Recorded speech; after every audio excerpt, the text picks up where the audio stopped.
Dr. Tu ini adalah dihasilkan dengan ramuan terpilih astaxanthin jenis antioksida yang kini paling bagus, paling berkuasa, di mana dia 100 kali lebih baik daripada lutein dan beta carotene, dan 20 kali lebih baik pada vitamin C itu sendiri.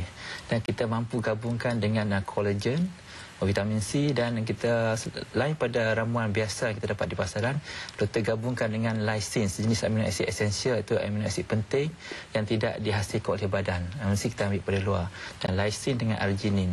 So fokus kita dan perawatan Dr. Tu ni untuk membantu memulihkan kecederaan pada lapisan kulit.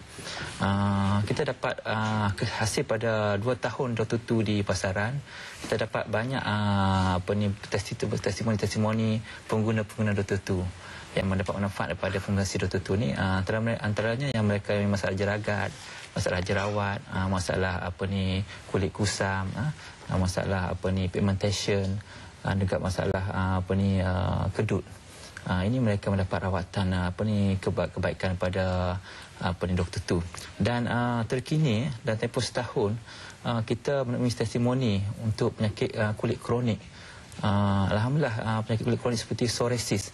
Kalau NK biasa dengar psoriasis, sakit kulit kronik yang tiada ubat. Dia adalah hasil daripada masalah kulit yang tidak matured, di mana berlaku proses pengeluaran sel-sel kulit berlaku pertumbuhan secara agresif, namun dia tidak sampai pada tahap kematangan. So kulit kita dalam bentuk bersisik, kulit bersisik, dan dia berlaku displasion setiap hari. So dan selain itu dia gatal dan dia meradam, merah keradangan. Selain itu dia boleh berlaku di serata badan, terutama di kepala, boleh menyebabkan rambut gugur, dan juga boleh berlaku serangan di kawasan sendi, boleh menyebabkan sakit sendi dan boleh menyebabkan kecederaan ataupun sendi setengah yang berat boleh rusak sendi boleh rusak.